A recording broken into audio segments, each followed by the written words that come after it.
So yeah, what we thought we would do is to do a brief demo of how this might play out, all the various functionalities within the Unified Retail Accelerator, how that might play out within the context of a customer journey with a brand. And we'll see along the way how the various components that Brian has just overviewed for us function together from a Commerce Cloud, Marketing Cloud, and Service Cloud perspective. So the way we'll do that is by looking at the customer experience and journey for Janet. Janet is looking for a dress for an upcoming bridal shower of one of her friends. And she has come to the ever so popular Lion CG retail storefront. And she's looking at the dresses and she browses a little bit, she looks, but she doesn't buy. She's not really sure what she wants yet. But what she does do is she does come down and sign up for the brand's email program. And so she enters her email address here and subscribes. And when she does that, she's immediately, as she submits that opt-in, she's immediately entered into a welcome journey within Marketing Cloud Journey Builder. And that journey immediately sends to her her first welcome email. I have that shown here in browser view, of course, as opposed to an inbox, but just for simplicity so we can see what the customer experience is. So Janet receives her email. It has, as you see, a personalized coupon code within here, but also a call to action here within this initial welcome email to personalize her email subscription. Now, of course, Janet is not yet a customer. She's not created an account on the site, as you saw. All she's done is really provide her email address to opt in to the email communications. And typically, in such an email welcome message, this kind of call to action button would typically link to the Marketing Cloud hosted standard profile center page.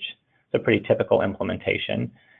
But one of the features here of the Unified Retail Accelerator is, as Brian mentioned, this unified profile center. And so in this case, when Janet receives her email and she clicks this Update Preferences button, she is taken to a page on the storefront site, the Commerce Cloud storefront site, labeled here as Communication Preferences. This is the Unified Profile Center that was mentioned earlier.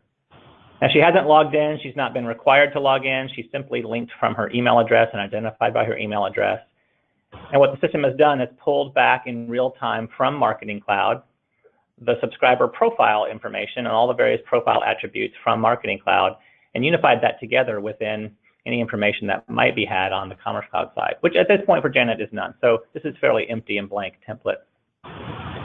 From this Communication Preferences page, which of course is completely brandable and customizable as needed, each brand's attributes of what information and what preferences they allow your customers to specify will vary, of course, but this is just one illustrative example. She can specify how frequently she wants to receive certain kinds of email communications. She can also provide her date of birth. Just put her in as today being her birthday, July 26th.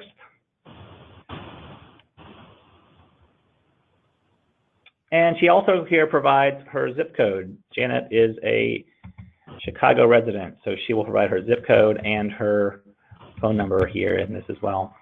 And as she clicks this Update Preferences, this is synchronizing this profile information in real time, not only just in Commerce Cloud, but also across in real time to her Marketing Cloud subscriber profile. And so that update has been saved on the Commerce Cloud side. So great, so now we know a little bit more about Janet than we knew before. Particularly, and of most importance, we have some geolocation information. She's provided the zip code where she lives. And so, although she hasn't purchased yet and she hasn't returned to the site, she is still journeying through the welcome journey within Marketing Cloud. And so automatically a few days later, as part of that welcome journey or new subscriber journey, Janet receives a second email in that series, again shown in browser view here as opposed to inbox. What you can see here is that she received this email and there's some featured dress content based upon her browsing behavior on her previous visit. We're personalizing the content that she's seeing in her email here. But also, you'll notice that there's some local store information and content that's being shown in her email as well. Because we now know that Janet lives in the Chicago area by her zip code that she provided in her preferences, we're able to, through the store content syndication piece that Brian mentioned as well, we're able to insert dynamically local store content into her Marketing Cloud sent email. And so as you see here, it gives store hours, address, some imagery, as well as an upcoming event. All of this store-specific content that you see here is syndicated from Commerce Cloud. If we were to go, as you see here, if we were to go to that store page within the Commerce Cloud storefront, it's exactly the same information. So all of this content around stores, retail stores, can be managed through the Commerce Cloud Business Manager tools and automatically syndicated across both channels, both site and email. And so this is a way for us to, within this, then provide some local store content information that would drive traffic to the store, as well as any kind of upcoming events, again, that might be happening at that store. All of that is made available to her in this personalized email. So Janet receives her email. She sees a dress that she likes. She clicks on that dress, goes into the product page, and she adds that product to her cart. And when she does, you'll notice there's some promotional messaging that's shown here in the mini cart. Pretty standard Commerce Cloud promotion functionality here that indicates that she can receive 20% off of her order for orders of $200 or more. She proceeds in to place her order, and she completes her order on the site and creates and registers an account with her email address and password in the process of checkout.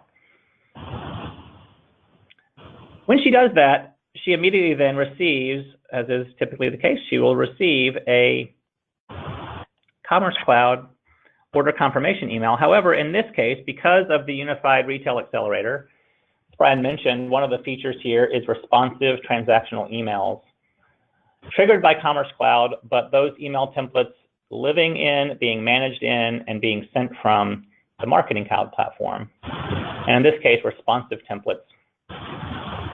So you can see she would receive her order confirmation email on her mobile device. And here's a sense of what her order confirmation would look like in a mobile. And you can see here, if we toggle back and forth here, what that would look like and how that's responsive if she were to see that on her desktop.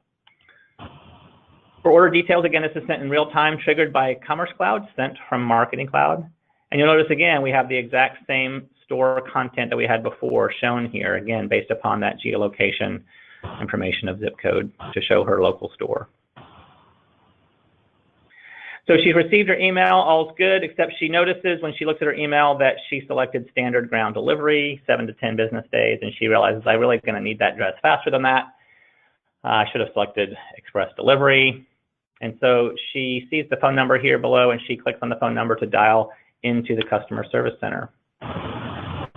And because all of this information has been collected, including her mobile phone number as part of her profile, when she clicks into when she calls the customer service center, the service agent who's using Salesforce Service Cloud, her customer account will immediately pop based upon CTI identification of her phone number and pulls up Janet's account in front of her. And what we want to highlight here is not only is this some traditional Service Cloud information, but really what we're highlighting here is there's some additional Commerce Cloud information that's made available here immediately to the service agent. And this is all in real time. So you'll notice the Commerce Cloud customer numbers that are here, this birth date information and phone number that we entered before, her address. But more importantly, over here on the right-hand side is a number of pieces of information about Janet that have been pulled into the Service Cloud console in real time as the customer record was pulled up. So, for example, in the Commerce Cloud solution, there's loyalty tiers that are part of the customer profile in Commerce Cloud, and that's immediately shown here as well to the service agent to be able to see what level they are in the loyalty program and to service the customer accordingly. If there were any open items in that customer's shopping cart, it would be displayed here. In this case, for Janet, that's not the case because she just completed her purchase. But if there were any open items in the cart, the customer service agent would be able to see those cart contents there. Also, next best action, you may recall when Janet was placing her order on the site, she saw that Commerce Cloud promotion for 20% off orders over $200. That same information is now shown to the service agent as well. Again, immediately in real time pulled in from Commerce Cloud as the next best action.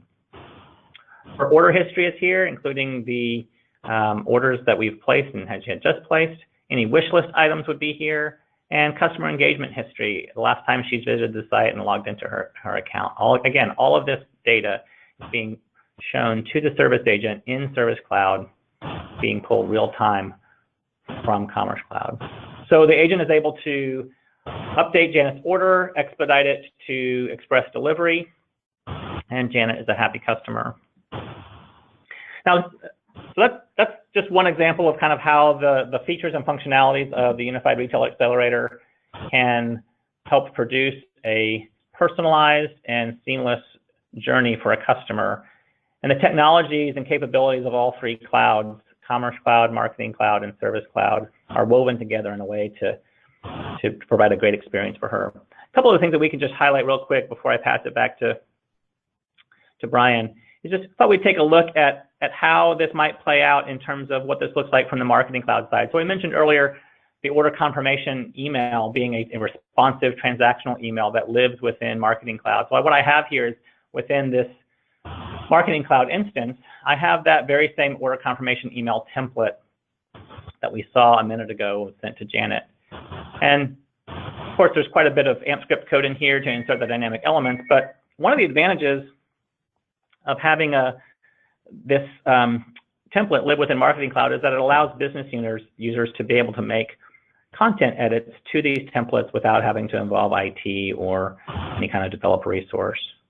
So if I'm in this order confirmation email template and I wanted to drag some additional content into it, let's say I want to get that same featured products content that we had shown in one of her welcome emails, I can simply drag and drop that content right here into the order confirmation email template. And again, this being a responsive template, we can see how that will look even in a mobile format as well. So just one example of how business users can use the far richer and more robust email template editing tools that exist within Marketing Cloud while still being tightly integrated to Commerce Cloud for Commerce Cloud triggered transactional email.